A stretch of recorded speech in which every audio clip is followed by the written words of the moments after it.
these on? These on? Yeah, they are. Hot mic. Hot mic. Oh, no, yours is on. Oh, mine's Wait, on.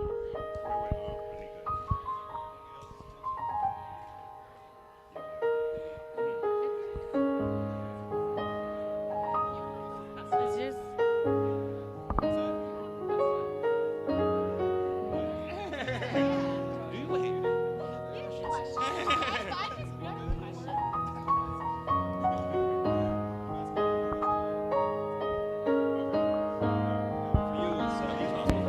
Oh, yeah, I hear you. Yo, yo.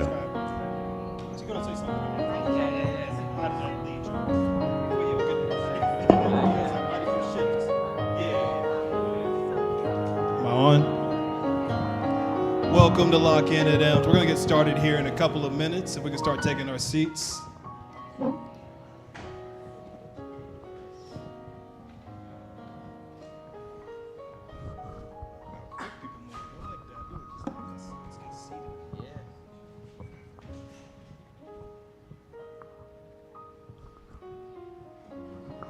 Good evening, everybody. It's not what I expected. I thought I was going to get like a... Good evening, everybody. Let's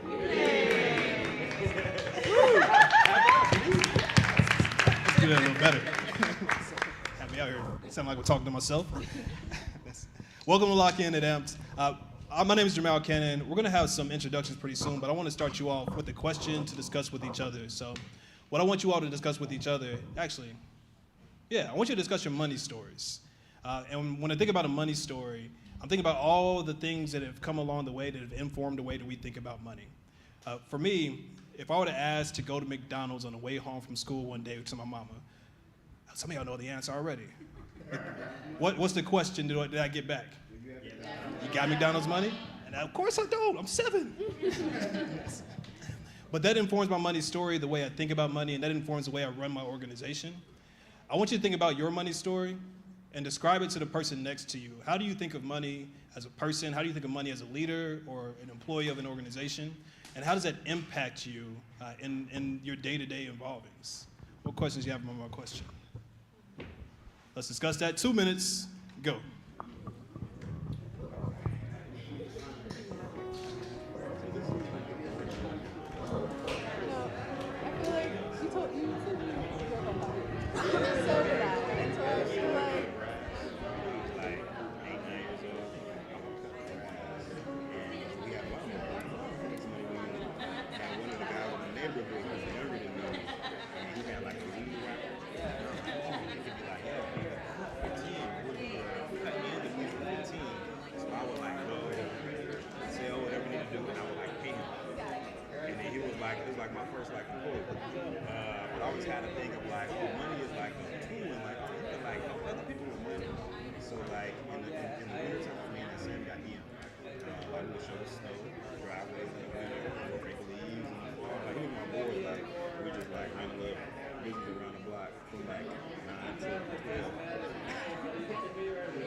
Thirty seconds.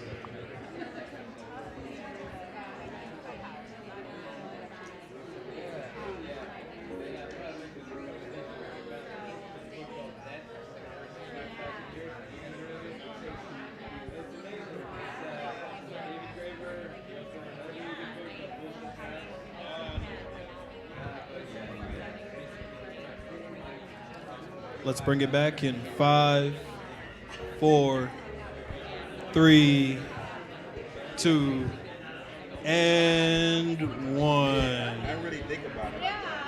That worked exactly as I expected. Let's bring it back together, y'all. Back then, but there's like snippets that you can think of. I'd love to hear a couple of share-outs. We'll take 2 share-outs about your money story. Where did it come from and how does it impact you? Going right next to you. My good friend Andrew. You got a mic right here. My good friend Andre here was telling me about how he has come to view money as something more secondary, and that he seeks value in other things like community, like cultural currency, and that money finds him once he, finds that purpose. 2 claps. Let's get one more share out on that. Your money story. Somebody in the back?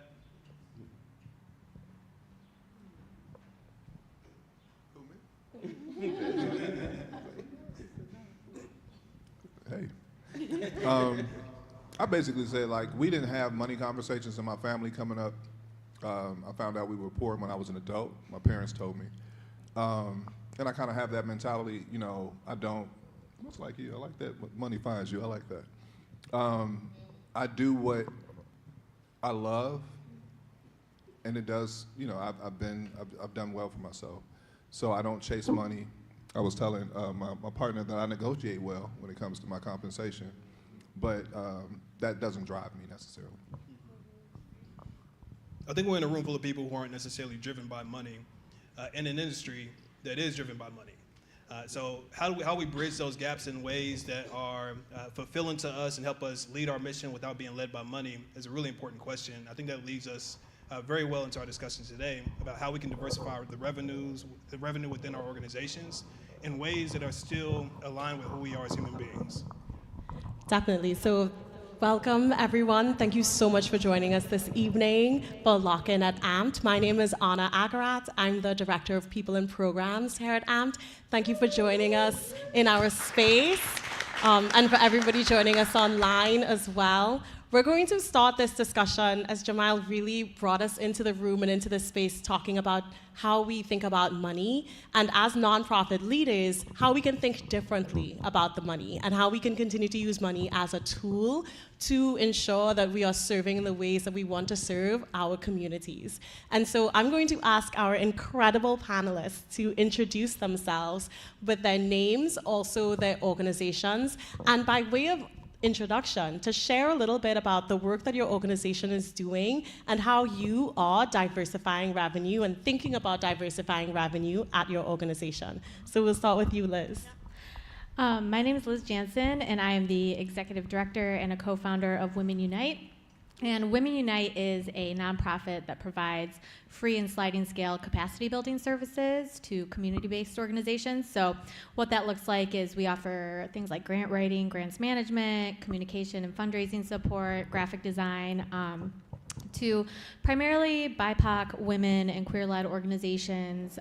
We try and focus and partner with groups that are representative of the folks they're working with, that are community-led, community-driven, and very loosely, you know, budgets that we look at is like $5 million or less, but generally how that plays out is, you know, most of our organizations have budgets of, you know, $300,000 to $400,000 or less. So that's sort of our niche. That's sort of where we live. And you know, our approach to this work, why we started focusing on that work, is really based in this belief that, you know, the nonprofit industrial complex, you know, I won't go too much into that. That could be a whole rant that you're all just hostage for an hour. But you know, that really is set up to maintain the status quo, right? It's really set up to, you know, sort of declaw and defang our work by, you know, burying us in administrative work, you know, having us chasing insecure, unsustainable, fickle funding, has us competing against one another. You know, it limits what we're able to do or say to maintain our tax-exempt status. So our approach is really, how can we bring this sort of administrative support, this fundraising support, help take some of that burden from community-based organizations so they can actually focus on the mission and vision. And we started out as a fee-for-service model, very much, you know, based on, you know, it wasn't some grand idea that I had because I'm so smart or anything, but it's just really based on, you know, 15 years of working in nonprofits and seeing these organizations face the challenges of funding suddenly getting cut because a funder decides that they're no longer the flavor of the month, or, you know, being put in these situations where they have to bend over backwards for a big donor who gives a lot of money, and it sort of pushes them into these awkward spaces where maybe they're compromising their mission and values. So part of our fee-for-service model is, you know, how can we generate enough revenue so we can be flexible, so we can be somewhat free from that cycle and really focus on the relationships that we're building with our nonprofit and community-based partners.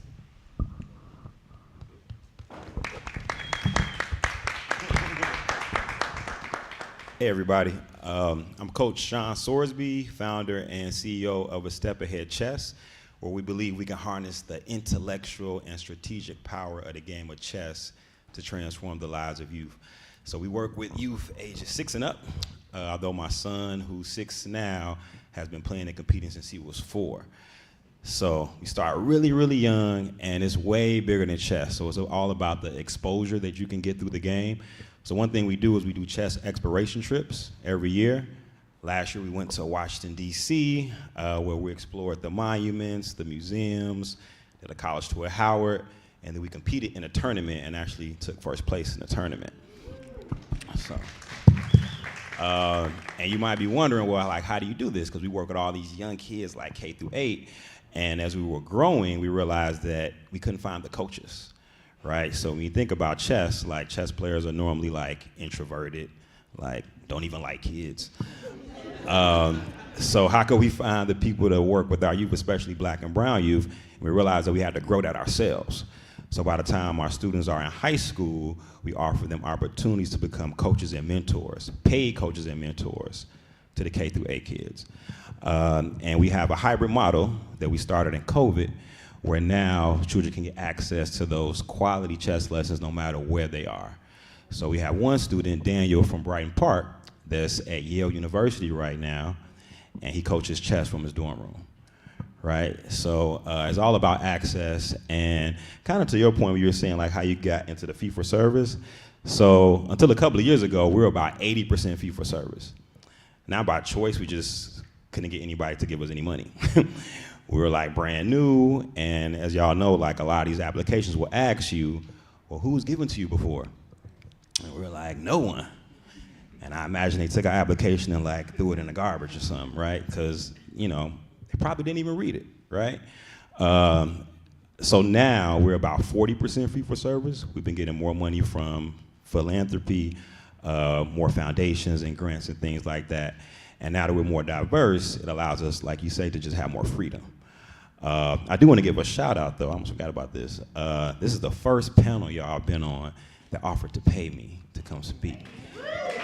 So I want to give a shout out to Locked and everything that y'all are doing, because now when people come ask, I'm like, hey man, well they paid me, so you know, y'all gonna have to do something. Because now I know my value, you know? So yeah man, so that's us.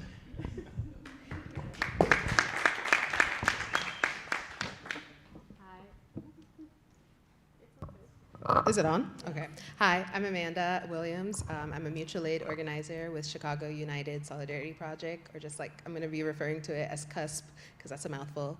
And CUSP is an organization that's rooted kind of hyper-local to 75th and Stewart, but in Inglewood, Auburn, Gresham, Greater Grand Crossing area. We're an organization that's rooted in mutual aid, and building out networks of community care, so helping folks do what we've done to survive for a long time, and making sure that we're like funneling money and infrastructure into those into that structure. And yeah, we use mutual aid and physical resource distribution as like an entry point to having conversations about why things are the way they are with community members, and discussing how we can co-create a different world and the world that we want to live in. So that means we're working on food sovereignty, so we're teaching folks how to grow their own food through hydroponics, because climate change. And so we run a free summer camp on 75th. It's taking a pause this year, but yeah, that's something else that we do. Yeah, we operate under the lens that when, like as a marginalized person and like as someone who's been through it, as someone who has been through it, things come to you. Oppression doesn't hit you one place, it hits you all over. And we don't want folks to come to us and we send them a website and we're like, good luck. So we try to build out a network of like community organizations and community partners that we trust and that we can send our community members to that are experts in what they need, and that we try to co-struggle, as we say, like with folks. And I think that's how we approach funding a lot of ways too, co-struggling, because it sucks. And so we do a lot of joint fundraisers, and we operate under the if we win, everyone wins, and if we got it, everyone got it model. And so we do a lot of joint, like mini grassroots, like bingo nights, like passive fundraisers, and then bigger ones too with other orgs. And I think it's just, a part of that is making sure that we're exposing each other's networks to all the amazing things that we're doing. And yeah, other ways that we kind of work is by doing everything with us using as little money as possible, because yeah, I know how to save $1. Like I'll stretch $1, so we'll stretch every $1 we can, very thrifty, always. Like we do a lot for our community partners, and because of that, they do a lot for us. So we borrow all we can, barter. Yeah, just, I think a lot of it is just like returning to the way that we have survived, like I said, and just realizing that diversification of income and grants and like survival isn't just money, it's like the tools you're using. Yeah.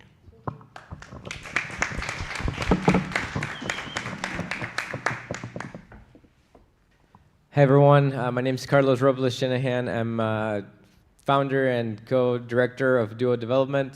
Blue Jackets over here, other directors, yeah, and siblings.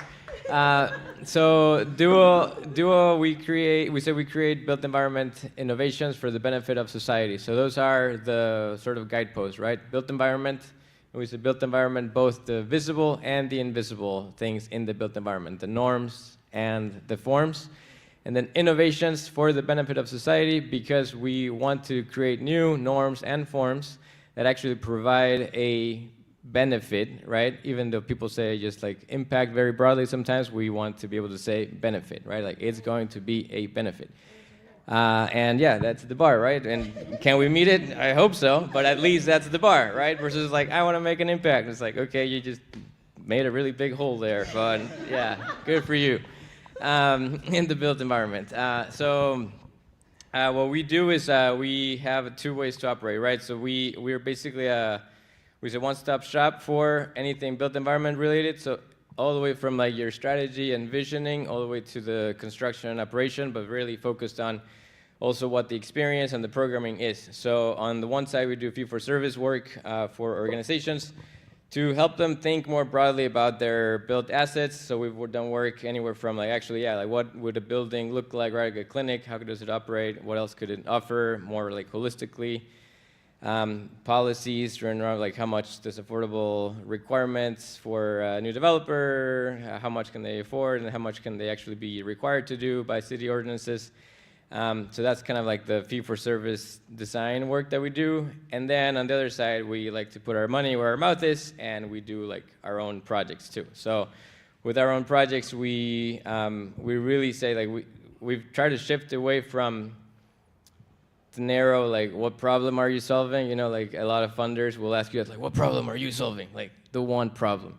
And it's like there are so many, dude. So we kind of shift away from like what problem you're solving to what realities are you creating, right? So why can we like more expansive about all of the interrelated problems? We're all systems thinker, so we can't just like pick one problem and hope that that's gonna magically solve everything else, right? So we definitely hold ourselves to that standard, specifically in the built environment, because it is sort of the anchor where a lot of things stem from, right? And yeah, we decided to focus on the built environment through our experiences as immigrants, right? Like you definitely saw when you talk about your relationship to money, it's like money is the reason we had to like leave home, right? To make and get a better life, right? And you kind of buy into all this stuff.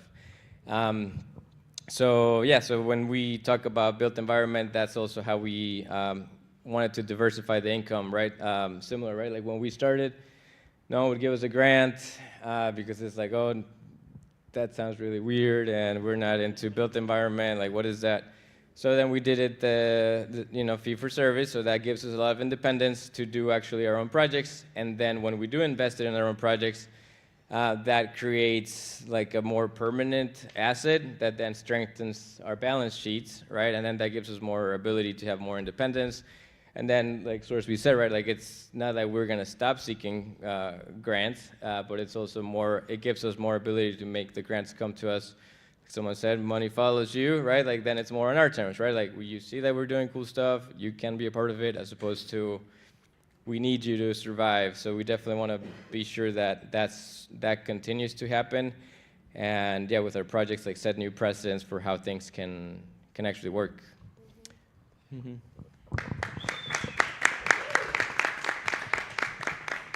I'm actually going to stick with you, Carlos, because when we were setting up for this call, you said something. You said you don't ascribe morality to a business structure.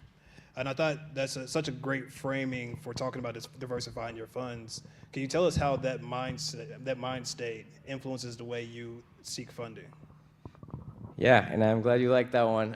Yeah, because what I meant by that is like we assume that a nonprofit is good just for virtue of being a nonprofit. And we assume that a for-profit is bad for virtue of being a for-profit. So we always think, again, like norms and forms, right? So like, what are you selling, right? Like, so there's, you know, you could be selling medicine, but are you selling medicine in like really messed up ways? Okay, now you're tipping into bad territory, right?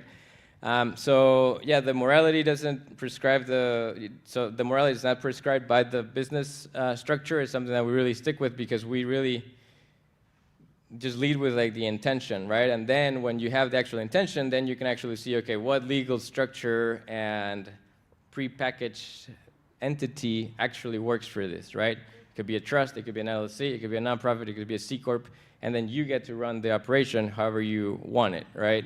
And then it's really more about thinking of the trade-offs, right? A nonprofit doesn't have owners, you can't raise equity the way you can a for-profit, but a for-profit, you can't fundraise from grants as easily. So those are the things that we really try to think about from the beginning. And again, like the one that's responsible for the morality is the operator, you, not the prepackaged entity. And yeah, that's kind of how we take it. Thank you so much, Carlos. And Liz, I would love to bring you into this conversation now, because as we think about all of the opportunities that we can think of how we're bringing money in for our organizations to do this work, what would you suggest for organizations when they're thinking about how philanthropy can be a part of that pie? And also, how could they think about breaking into fee-for-service?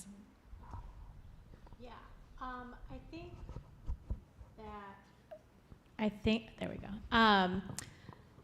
So that's a big question. I'll try and answer it the best I can. So I think for groups that are breaking into fee-for-service, and also even just thinking about how to like divide the pie, or like how much is philanthropy, how much is fee-for-service.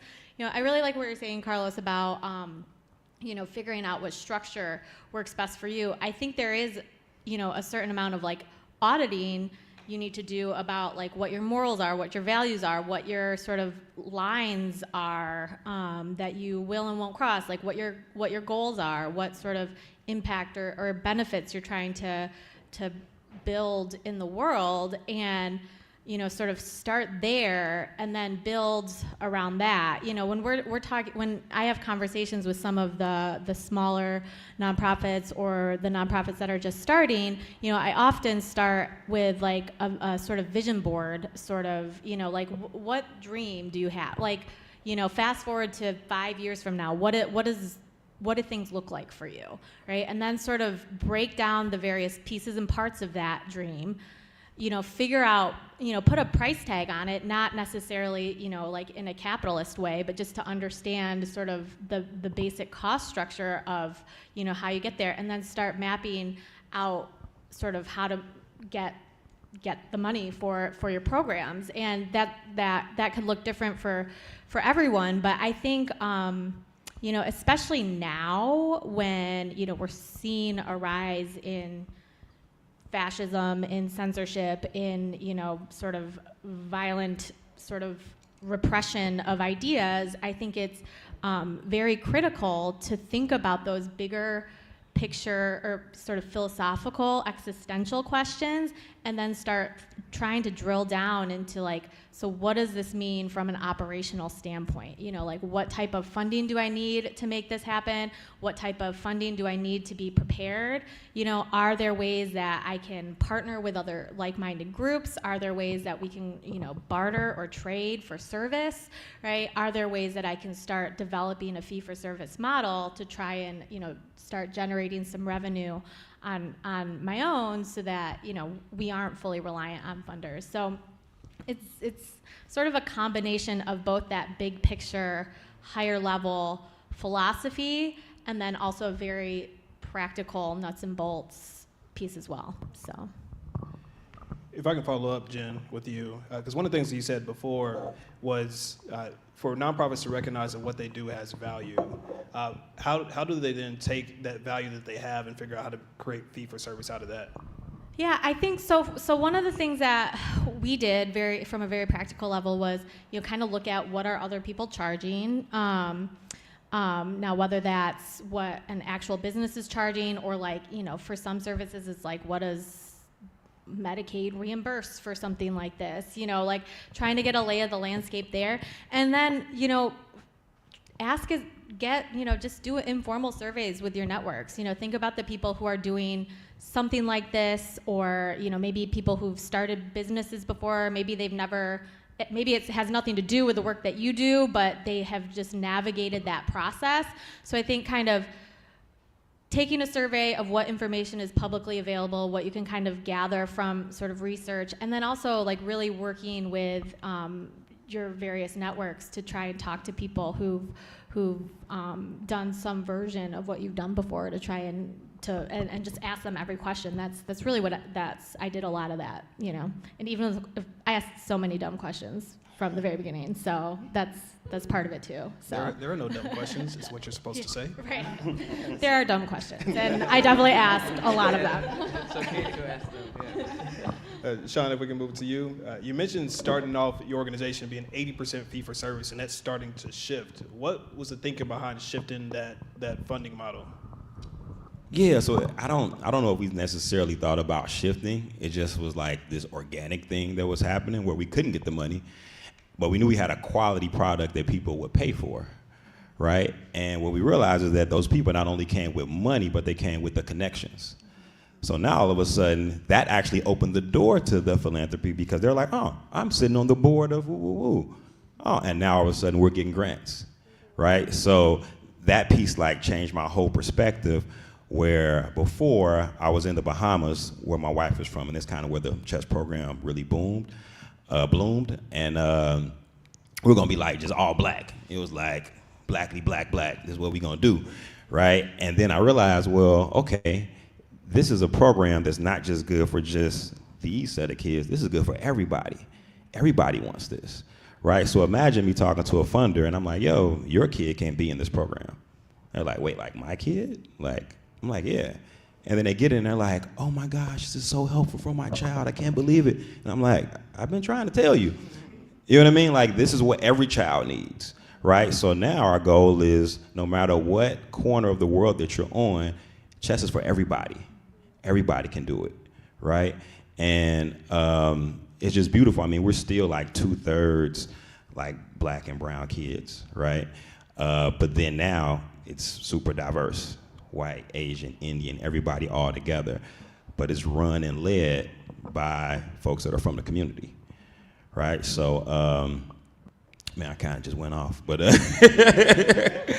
but yeah, but it's just it's a thing now where now we can go to these grant makers and say, okay, we're already functioning, right? So imagine what we can do if we had the funding, right? So, yeah.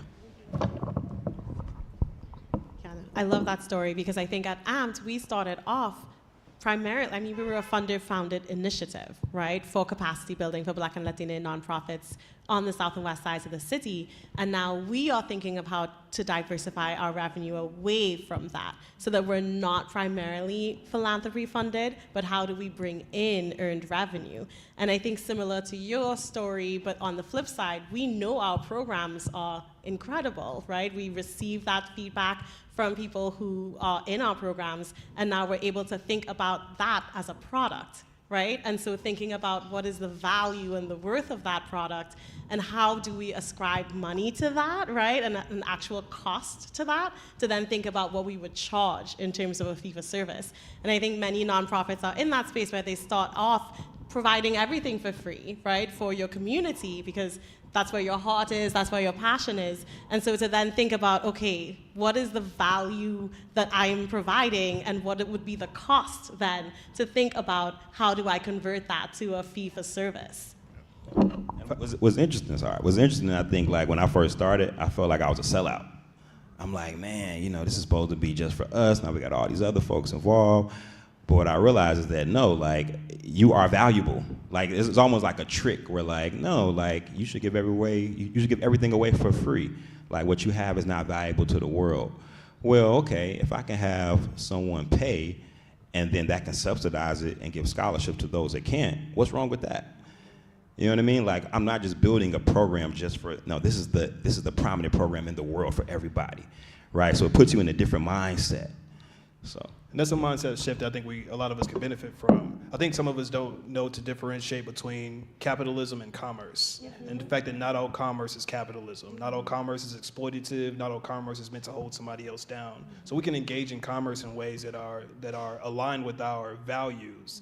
As long as we've defined those values, as you said, and know what we will and won't do and drawn the lines for ourselves, we don't have to drift into exploitative capitalism just by engaging in commerce.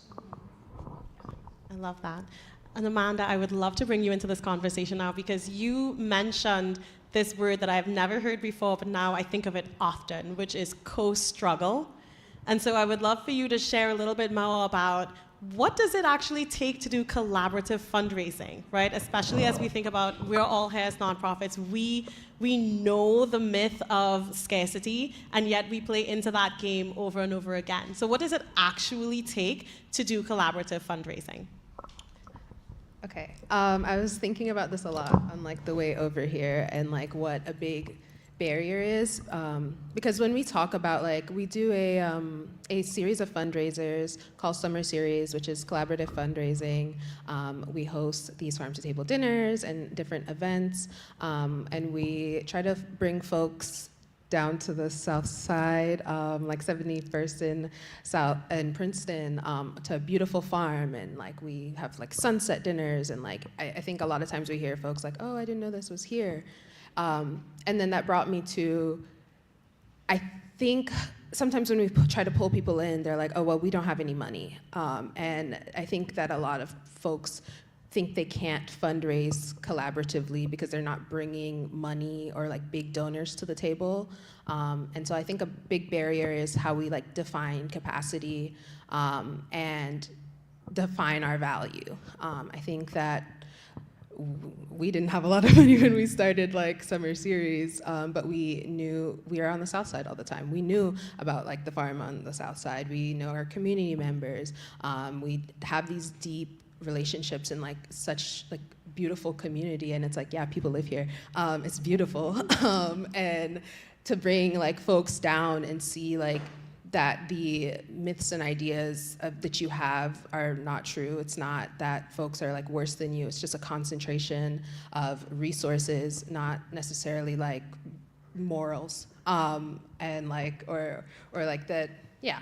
So I think that when we come together, I think we all have to like ask ourselves the questions like, what are we good at, and be honest about what we're good at, what we're not good at, and like pull in folks who like fill in those gaps, because I think it takes like every part of a ship to have it like steer and go, and like you would notice if a part of a ship is missing, and you know, it's, you know, we want to be on it, and so that everyone has value, and when you find like a team of folks who align with you and have grace for you, I think like there's 2 folks on our staff. I don't have a lot of time, so I'm like always running around.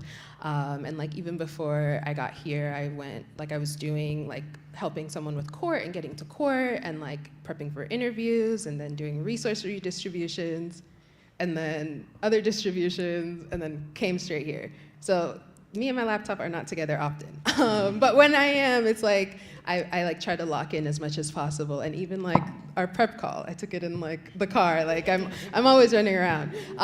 But I think that it's just, even if you're bringing vibes, like we know some really cool DJs and like, yeah, I think you just have to get over that bridge of like I'm not good enough, I'm not bringing enough to the table, I don't know any like super, super rich people or this or that. And it's like, that's not all that fundraising is. Sometimes it's about community. And I think, honestly, I'm originally from Jamaica, and my mom has like we're from the country in Jamaica, and so she has a lot of weird little sayings, and she always says like every mickle makes a muckle, which I literally don't know what it means, but do you know that one? I don't know what a mickle is. But I think it means like Every little bit like, makes it like important. $1. Exactly. Like every penny makes a dollar. Yeah. But I think mickle and muckle sound better. So I think of that. Like, don't discount yourself if you're not bringing a bunch of like money and like donors. You're worth much more than that, and worth much more than like your connection to an oppressive class. Thank you for that.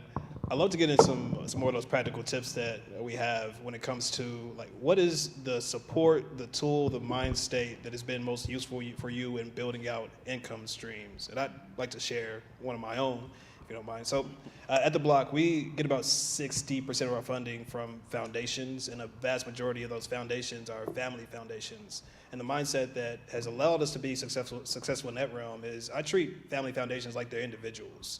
I treat it like you're not a foundation, you're a person.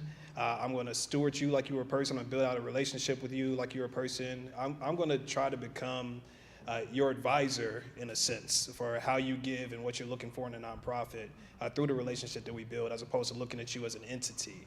So that's the piece that I would share. What do we have here? I think similarly, and even to sort of build on some of the things that you were saying, Amanda, like a lot of, commerce doesn't need to be capitalism. Fundraising doesn't need to be like bajillionaires. A lot of what we're actually talking about is very relational. Like even the work that we do, which is 80 to 90% of our budget each year is fee for service, what were the fees that we charge our clients. And, we have a very, from X's and O's perspective, I just look at what our budget is every year, and then I just figure out what our average hourly rate needs to be that we need to bill clients at, and then I just kind of make sure we stay at that rate, and that's kind of the math of it.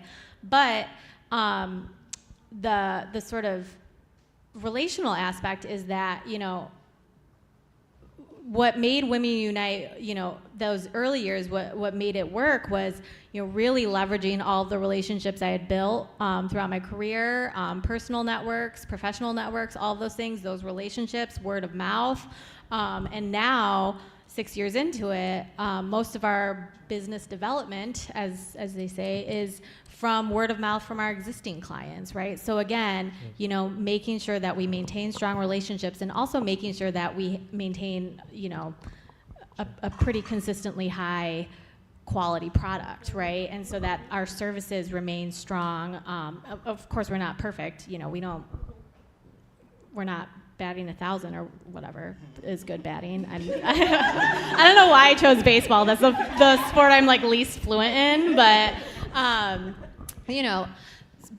trying to maintain that quality, that relationship, and that is really what I think is what our strength of our sort of business model is, the sort of community that we've cultivated over these 6 years, right? Like, yes, there's all these tactile X's and O's things, these budgets, like numbers, all the stuff I was an English lit major, what am I doing? I don't know.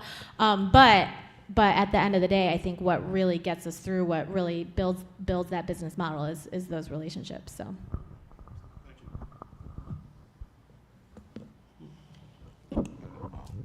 Y'all like looked at me.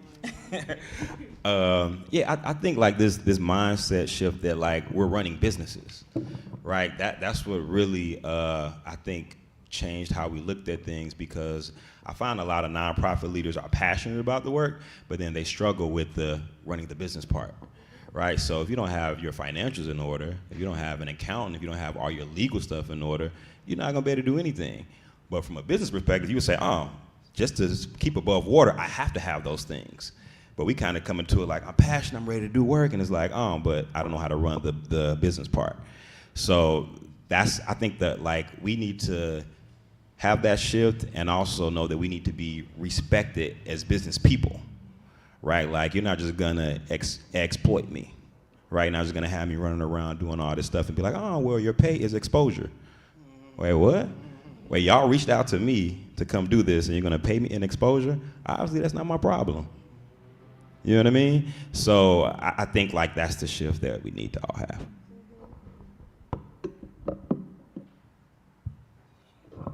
I'm gonna attempt. I think, like Jamael and Liz were saying, relationships are really important to us. I don't think we would be able to do anything we do without community and without relationships. And treating every funder, even if it's not like a big amount of funding, as a person, as like an important part, and like not feeling like they have to be like locked out, like, oh, you can't engage with, like we don't have a lot of time to sit on a Zoom call. So something that we do is we'll ask funders to just come and meet us, come see what we're doing, just like come hang out. It's honestly so much easier. And so yeah, some tools and resources I think are as important as just like tapping into who you know and like getting folks to come out and see what you're doing. And I think everyone will buy into it, you know, once they see it. Yeah. Carl's been taking notes, so I want to hear what he's got to say. Yeah, so I think, well, there's a lot of things that were kind of brought up, right, that I really like, especially mindset shifts when it comes to money, I think are like the, prerequisite. But one thing that just like interested, right, like we always like, we're still kind of stuck in like capitalism, right? And I've been reading this like really depressing stuff that I'm going to share with you all, that we might not even live in capitalism anymore, right? We were kind of post that, and like capitalism is dead, and it's been replaced by something worse. Yay. So I let you Google neo-feudalism, techno-feudalism, and that's kind of what people are saying that's where we're at right now. So that really gets us thinking of like, all right, well, I really don't know what the academics are defining the thing that's exploiting us today, right? So really thinking of it as like, what do you need in your context, and like tapping into the people that you can reach out to, right? And really like what we discuss a lot in our studios, like the concept of like enough, right? Like what is enough, and sort of like work backwards from there. And now enough, because we also want to fight this kind of like charity mindset that like you have to do a lot with a little. Enough doesn't mean a little, right? Enough means enough, right? Like you want to live well, you want to go to nice restaurants, you want to take your kids on vacations. How much do you need to live that lifestyle? Like you deserve to earn more than 100K, right? Like as if you did in a corporate job, right? Like so things like that, then design backwards from that and see how it all can align, right? And then the last sort of like mindset shift that came with money, right? I remember being in grad school, and I was just like, had been in a lot of like nonprofit, like social justice, immigrant advocacy.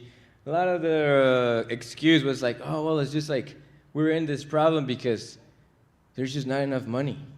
And I was like, I'm sitting in this like glass room that was probably $3 million, and you're telling me that there's no money?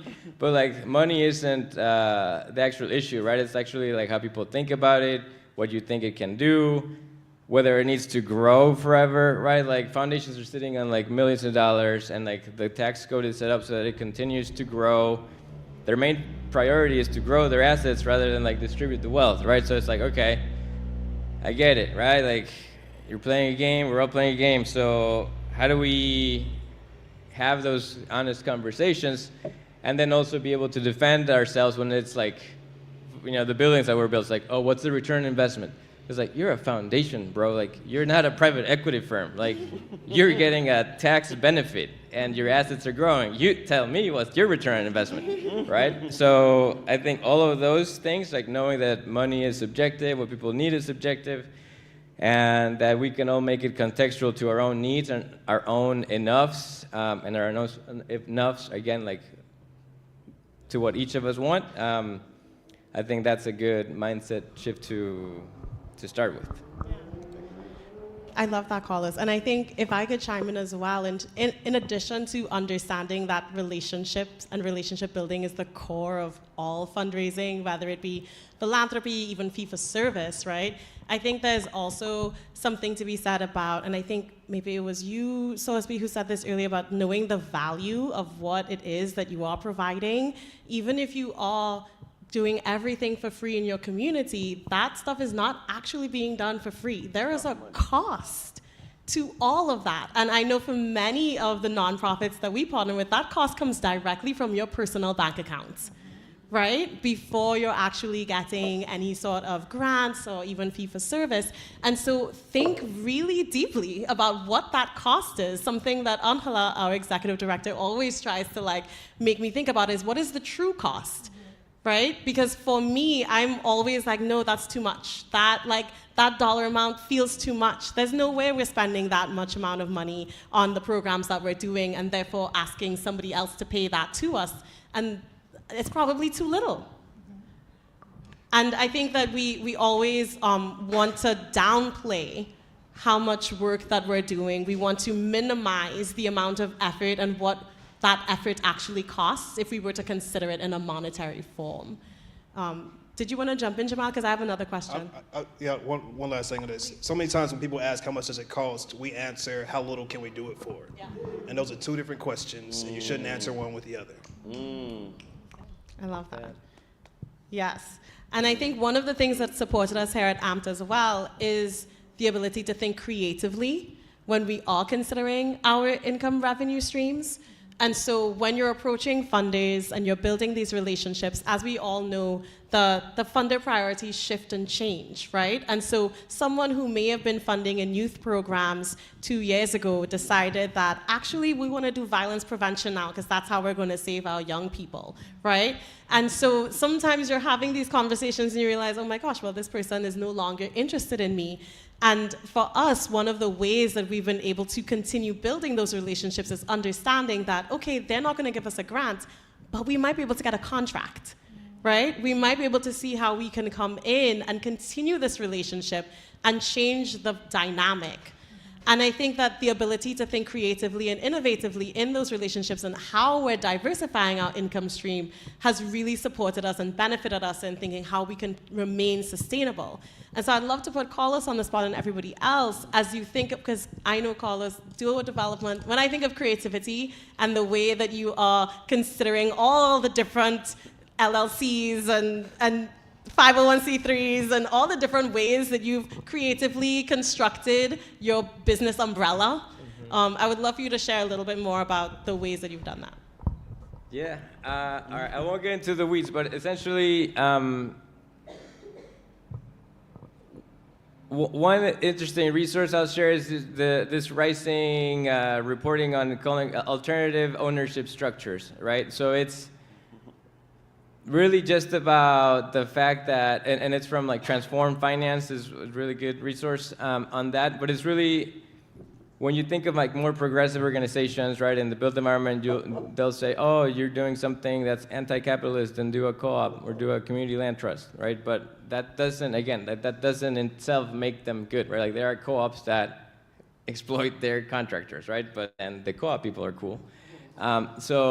But it's a step in the right direction. So what we really learned through this digging into alternative ownerships is that, again, what's the goal that you're trying to do? So we have two projects that I'll talk about, right? One of them is called Home Keep, and it's 3 different buildings, 2 2-flats, 1 4-flat, where we're really trying to redesign the landlord-tenant model, right? So all the solutions on the internet were so complicated. It was just make a tenant co-op and do all this other shit. And I was like, I don't even know who these people are, right? Like, we're acquiring these buildings because the current affordable housing owner is trying to now sell them a market rate, because that is the affordable housing game. You kick the can down the road for as long as you can, and then eventually someone cashes out, and then someone is left holding the bag. We were the ones given that bag.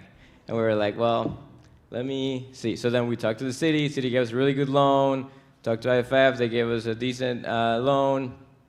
But we wanted to try something interesting so we don't have to keep kicking the can down the road, right? And we just made it simple. It's going to be an LLC that holds 3 buildings. And normally you ask a real estate attorney, it's like, each building has to have its LLC, because what if someone dies and the burning causes on fire and then it kills the neighbor? I'm just like, I hope insurance will cover that. And it's like, what if it doesn't? I was like, I don't know, man. Why does all this data-driven talk just go out the window when you talk about risk, right?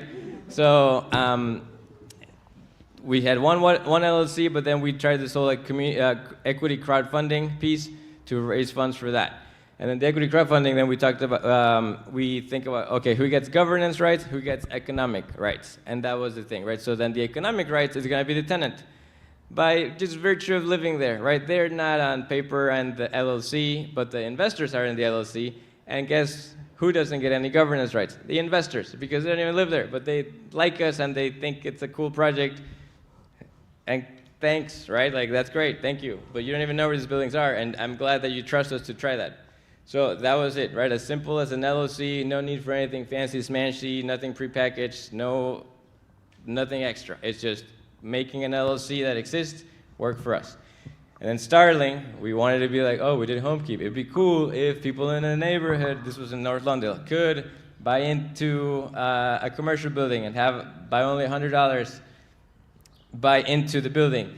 And that was cool and all, until some people in the neighborhood was like, what's going to be my return? And I was like, you little asshole, right? It's like, we're like, that's not what this is about, right? But you watch Shark Tank, and you think that's what you got to ask me. So then we were like, okay, then I don't like that, right? Because now it's like we're playing the game in a weird way. And it was like, this is the first building that gets built in this block in 70 years. We're trying to do something different, but we still want to share the money with the neighbors, right? For as long as we can, and with however many neighbors as we can. So then that's what started kind of making us question. It's like, oh, why don't we treat money as a utility, right? Like electric panels, if you have surplus energy, you can sell it back to the grid, or you can sell it with your neighbors if you're fancy enough, right? I don't know how to do that. But we're like, what about that with money, right? Like, it's a commercial building, it's a neighborhood asset.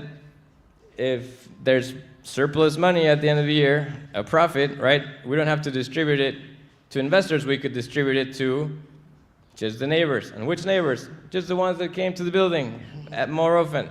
And like, we talked to like our securities lawyers and our accountants. They're like, well, that's not a thing.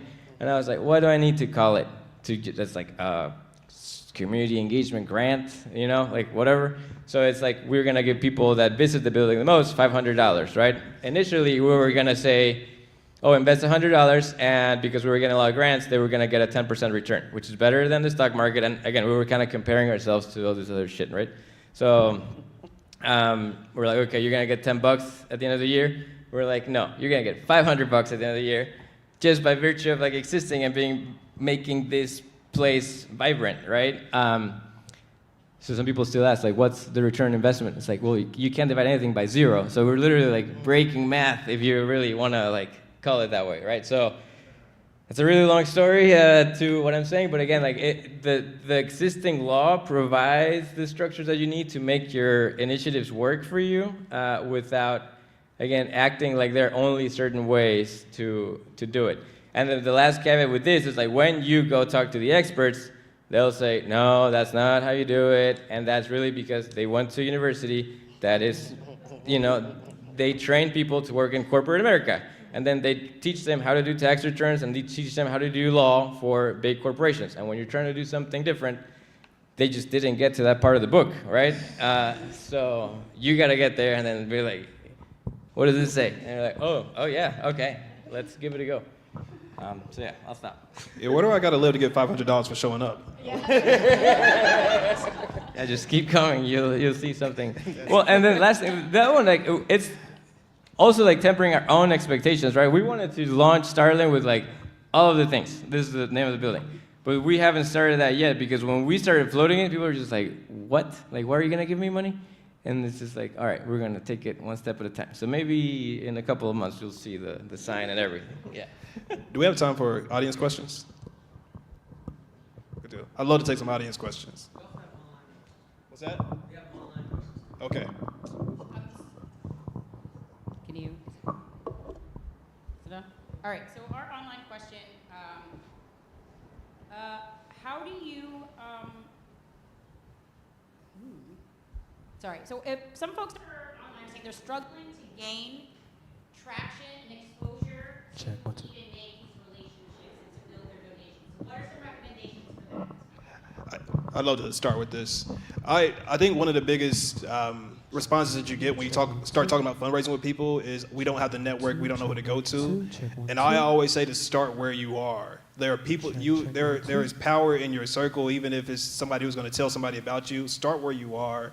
I run a nonprofit called The Block out on the west side of Chicago. We use the sport of boxing to engage young people. We provide resources and opportunities around that. And I decided we were going to have events, and I didn't know who to invite to events. I started inviting kids, teachers, started inviting their parents, I started inviting just the people around them. And the first event, 6 people showed up. You can't really fund a nonprofit with 6 people. But we decided we're going to give them the best experience that we could, and those 6 people brought back people, and those people brought back people, and those people brought back people, until we had a network of support that was there for us. I think that we underestimate the power of the people in front of us and the need to get out in front of them, to talk to them, to show them where you're headed, and to sell the vision of a positive future that you have with your organization with the person right there in front of you. And they become the disciples. They become the people who spread the word about you, and you have to start with the person right there. One practical thing that we do, because we just don't have a lot of time, and other folks are a little bit better at social media than us, is the collaborate feature. If someone's posting something and you are there and you're like doing it together, post together, instead of tagging them, ask them to be a collaborator, because it puts it on their feed and puts it on your feed, and you're like sharing each other's networks. I love that feature so much. So I think utilizing that is one way. I also, like you were saying, just talking about what you're doing and what you're building all the time. I feel like I can talk about what we do forever. And so exciting to me. And I think when you have that excitement and you start talking about it, you spread it. I think that, yapping is co-dreaming and co-building, and, it'll bring people into your circle. And so, yeah. Sorry to jump back in, but we got to stop waiting to meet Oprah. We got to stop waiting to meet Oprah or the Obamas or anybody else. We've got, really, when you say, yapping is co-dreaming, I love that. I'm not an articulate person. I'm okay, but, but I just yap. I just talk. I feel like I try to just talk to everyone like I already know them, because otherwise I'll get too anxious. And so I think that's what we should all do. Just talk about what you're doing like they already kind of know what you're doing. Don't feel like you have to get into, all the nitty-gritty all the time, and they have to understand it perfectly, and walk away from it understanding it, ins and out. Just talk to them and assume you'll see them again, and so you can tell them more and yap some more. Yeah, my first 5-figure donation came from somebody else picking up furniture from, right? You just go talk about the mission, always talking about it, and then inviting people in that way. And it's some guy I was picking up furniture from happened to be in position to make a larger donation. And just the people right in front of you. Yeah, I would say too, when you're first starting out, if there's opportunities to collaborate with other, whether it's a nonprofit or, a local sort of neighborhood group or church or whatever, I think finding opportunities to partner early on can be a really great way to sort of build your network, share the work of fundraising, share the work of events, and also, share some of the outcomes of it as well, sharing donations, sharing networks, sort of co-building, your email list and your Instagram followers and all of that. So I think, yes, collaborating on Instagram, and then also in real life on projects as well can be a great way to sort of exponentially grow your work. I agree with what everybody said. One thing I've learned is that like storytelling is really important, and it's not something that comes natural. And you see a lot of nonprofit leaders like I don't want to be the face of the organization. I don't want to be out there, but that's really your job.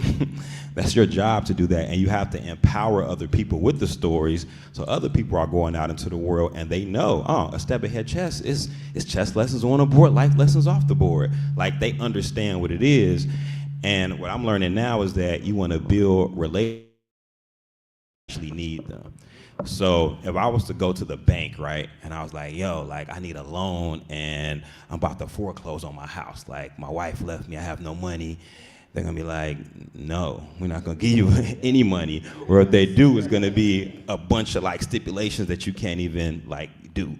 But if I already was in a good place and I'm building a relationship, they're gonna be offering money at a lower rate anyway. So you wanna build the relationships before you actually need them. So, yeah. Another audience question. It's on. Okay, sorry. My name is Christina Bournet. I work at Forward Momentum Chicago. We're a dance education-based organization working with about 4,000 children across the city. I've got a twofold question. We talked a lot about the differentiation of fundraising from earned revenue as well as contributed revenue. And so my question is, for an organization that is seeing a massive decline in its earned revenue, what suggestions do you have for being able to reimagine the way that your earned revenue is actually generated for that organization? So that way you're not necessarily creeping outside of your mission, because that's the thing you're trying not to do, right? Like you set yourself up to do a particular thing. And secondly, also in that same sort of vein, with funding being shifted by a number of organizations, corporations, foundations, and things, and so no longer funding in particular veins, specifically for me in arts education, what are some ways that, again, we avoid that sort of mission creep, but still, are able to discuss the way that those things happen and sort of not always have to shrink? First off, if Christina has a question about something, you know it's going to be tough. She knows a lot. And my answer is no good for right now.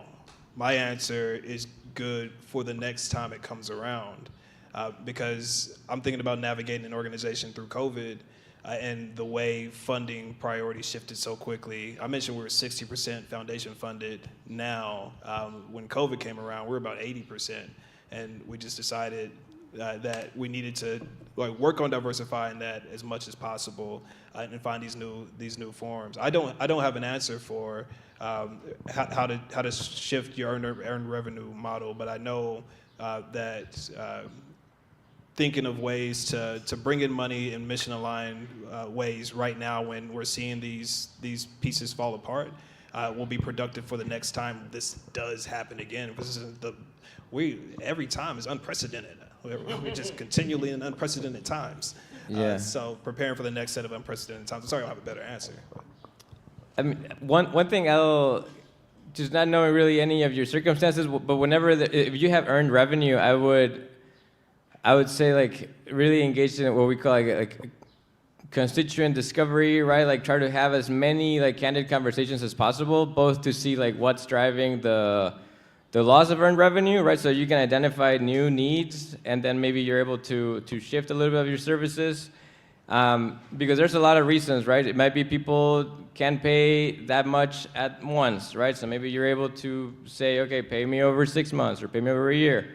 But I think that like community outreach, community engagement is really important, because whenever people say like community engagement, they think of it some like fluffy thing for some reason. But it's really like a discovery opportunity, right? Where you actually get to see what are the needs today, right? Because your needs today are earned revenue is decreasing. So why is that today, right? It's not just because of the administration, right? Like it's part of it, but then how are they feeling that, right? Like, is it the groceries? Are they shifting their priorities, right? So then I think by really like understanding the shifting needs of your organization and of the people that you work to serve, then that helps you to shed more light on like, okay, how can I provide and earn revenue services that meets the needs of today? And then that also opens up opportunities, because then to the storytelling point, right? It's like, this is how we shaped our needs, and then you can actually say, okay, founder, you're not working in arts, but then look at this like very closely adjacent thing that we still do, and we already have that relationship.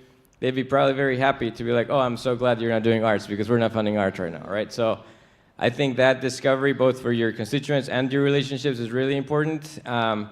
And take it very seriously, right? So, and I'll just offer this framework that we use. It's like observations, insights, implications, right? It's like you talk to people, and you don't need to only talk to them, right? Like you just kind of creep on them, like just see what they're doing, right?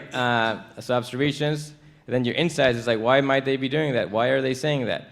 And then your implications is like, okay, what does that mean for my organization, and how can I address that? So those three things I think could be a good start at least.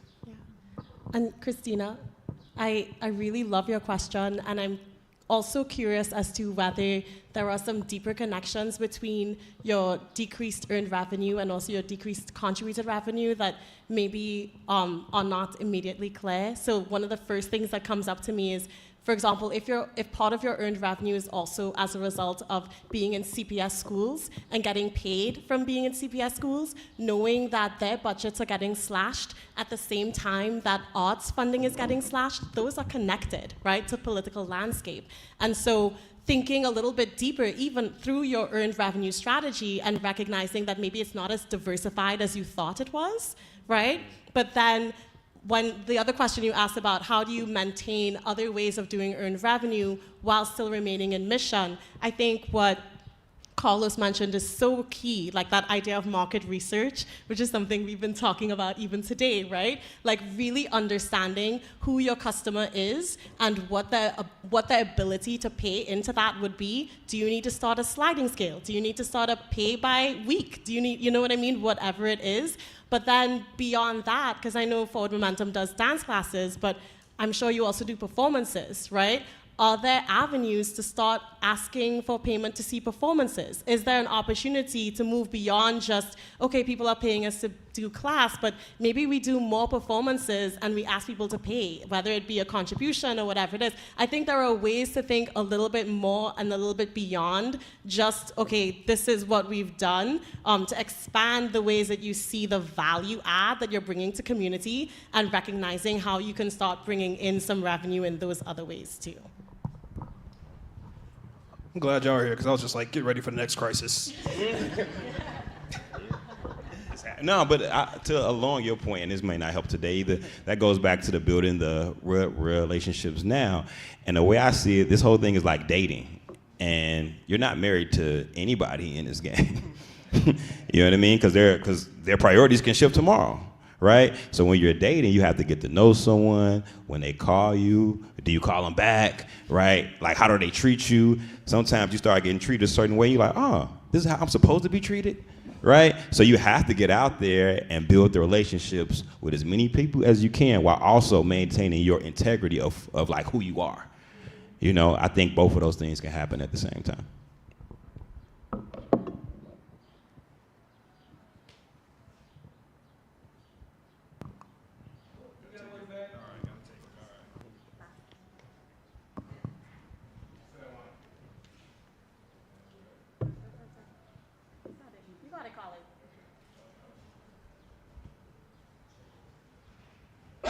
Is this one working?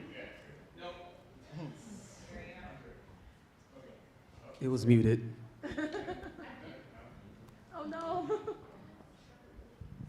There we go. There we go. Okay. I got the mic before I formulated my question, but I'm thinking about, Jamal, what you said about crises, right? And I'm thinking about this idea of storytelling.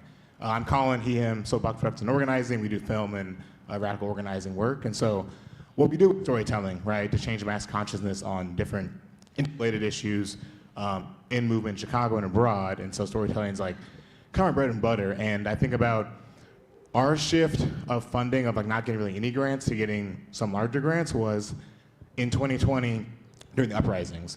We did a lot of prison and police abolitionist work.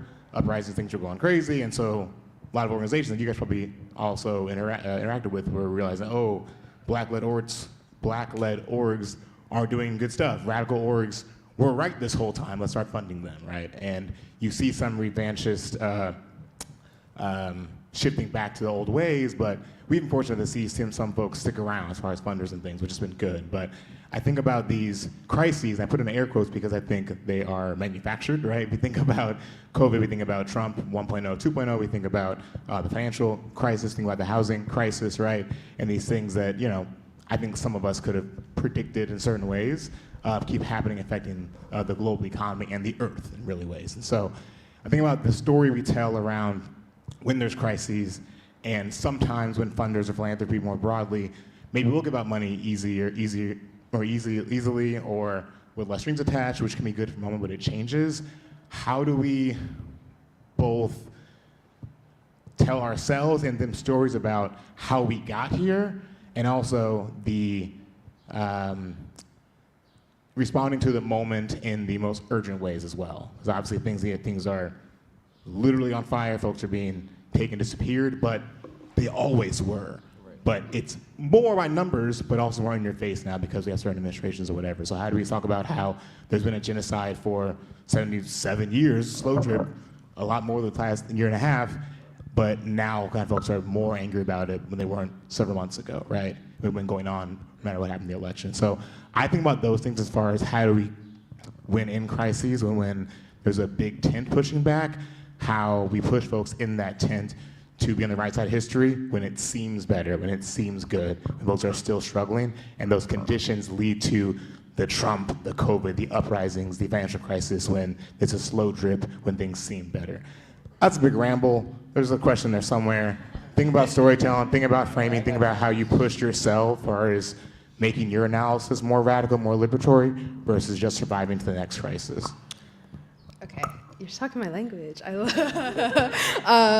think a lot of how I move through these crises that are manufactured, like you said, is it's just a quote that I replay in my head is like, we've done this before, we've been through worse, and that this is not the first time and we can survive. And I think if you're black-led, brown, you've never had access to consistent federal funding. You probably haven't had access to big foundations. Like, how were our ancestors doing it?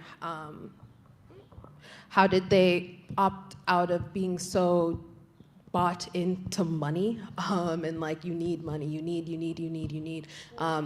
And you do need it, but how can we build outside of that? How can we make sure that we don't need it, because there's going to be a time where this all collapses around us, and it's not to put a damper on the night, but we're going to have infrastructure that when the dollar doesn't mean anything, how does it survive?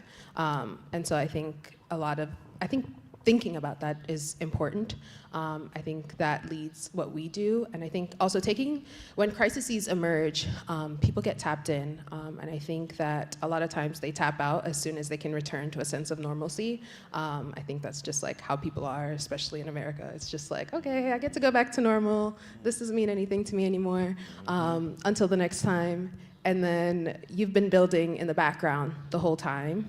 So when it emerges, you're there. And oftentimes people tap in and tap out, but always some folks stick around.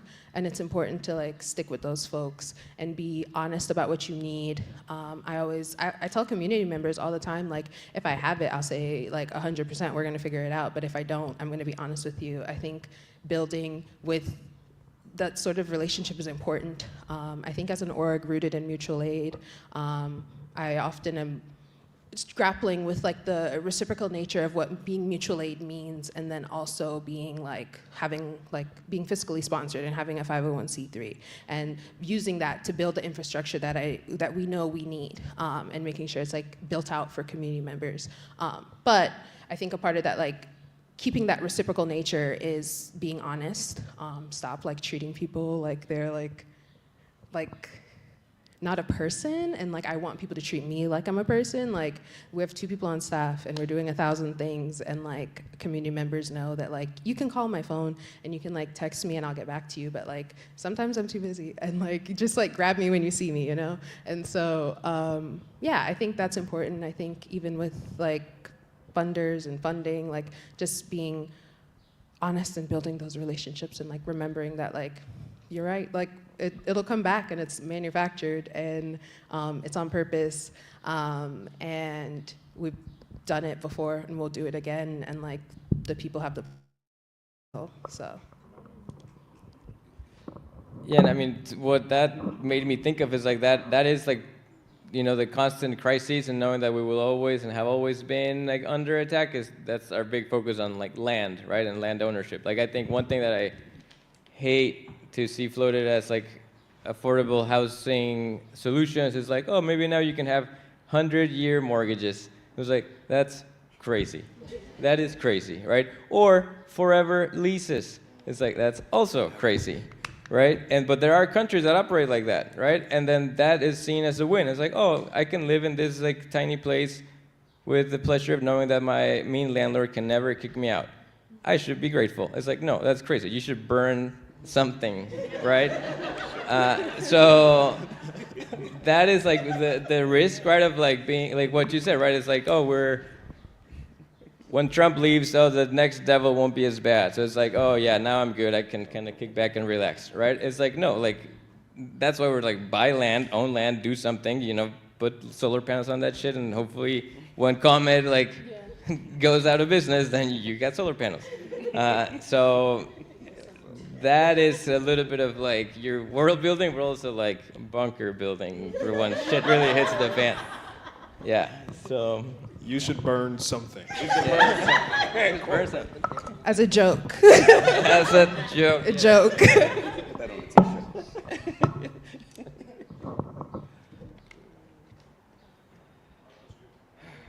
Are we all doing it? Okay.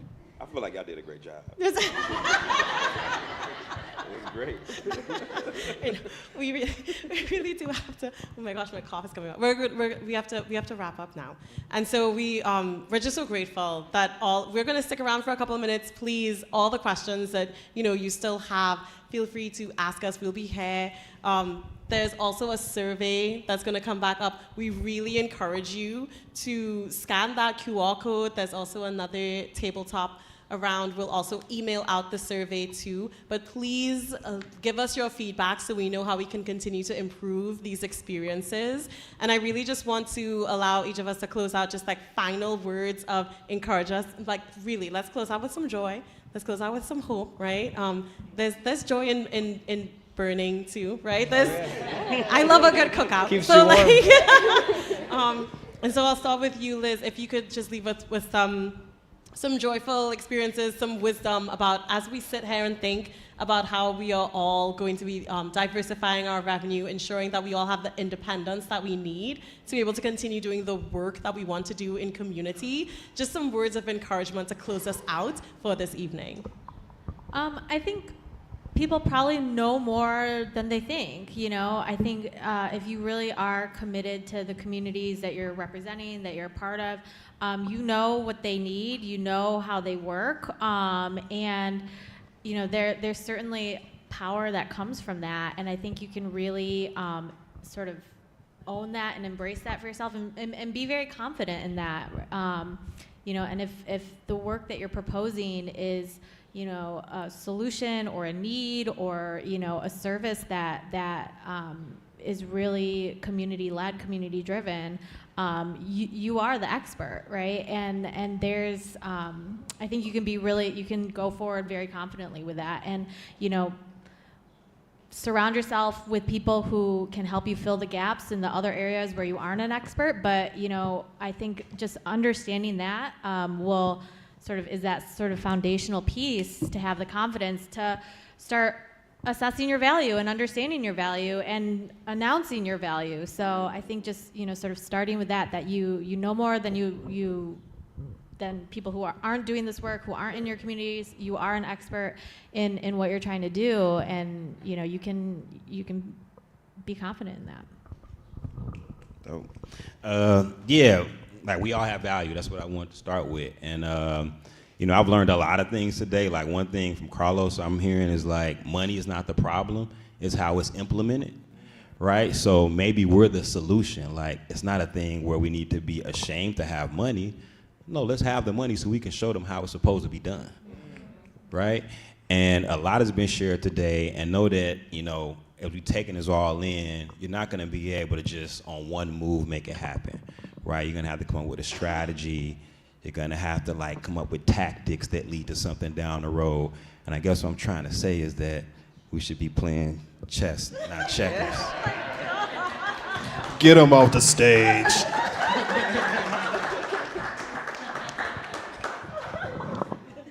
That's hard to follow. I don't have a words of joy. Okay. I think that it's important to remember that asking for help is building resilience and not begging. Stop acting like you're begging. You're building something that is going to be useful forever. And yeah, what you're building is going to outlast these systems. So remember that as they're annoying you and like not valuing you. Nice. All right. So I think, leave you with the fact that, whatever you can imagine is likely possible, right? And then I'll give you an example of someone with a lot of money but very little imagination, but he's really famous. Batman, right? So here's this billionaire dude. He's like, Mom and Dad died. I'm really sad. I have a lot of money. What am I gonna do? I'll dress up as a bat and beat up mentally ill people, right? And put them in an asylum and call myself a hero, right? Where he could just be funding the whole city and make money work for the city as opposed to for his trauma, right? But you all have greater imaginations than Batman, and I encourage you to put them to use.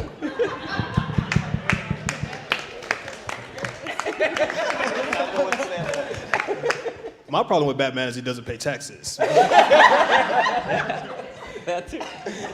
Let's see. Gosh. When I think about the problems that I have as a leader, 90% of them come from the fact that I want things that I'm not investing in. And when I recognize that, I realize how much power I have as a leader. And the question that I need to continually ask myself is, do my behaviors match my goals? Am I doing things that are going to logically lead to the end that I want? I want an earned revenue model. Am I investing in that with my time, attention, with the money that we have, with our team? Am I taking the steps that will logically lead to that earned revenue model that I believe that we should have? Right now, my answer is no. And I don't have it the way that I want it, but I know that there are practical things I need to be doing, and because I have that power and because I know that there are behaviors that will get me to my goals, I know that there are things I can do to achieve that. I love that, Jamal. Thank you. And I will just leave you, I think it's so similar to what everybody has shared here and what we've been talking about so often too in terms of relationships. I know I do not have all the answers, right? And so I am seeking support from every single person on this panel. I'm having conversations with all of you. We are reaching out in our community and with our partners because we know collectively we can come up with the solutions, right? I don't have to have all the answers right now, and it doesn't even have to be right away, right? The first step could be a failure, and that's okay because I'm learning from that, and the next iteration is going to be even better, right? And so I'm leaving you all with that. Jamal, thank you so much for co-moderating this with me. Yes, thank you. You did a great job. Thank you. And thank you to our panelists. Thank you all so much for engaging with us today. That's it.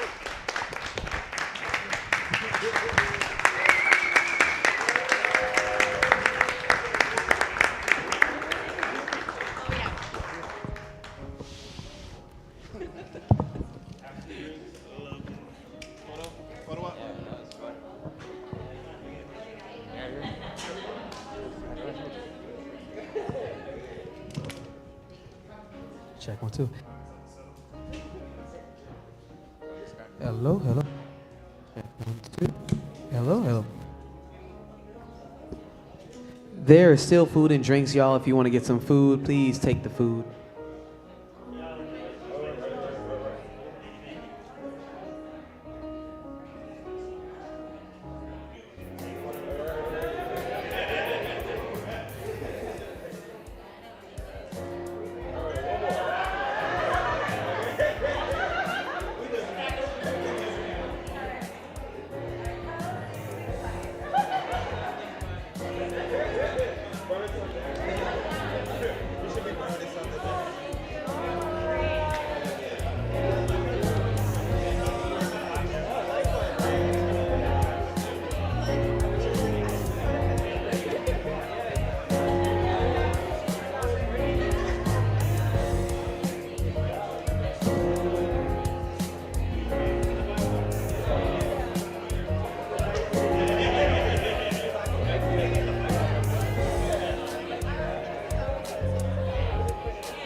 said, empty your mind.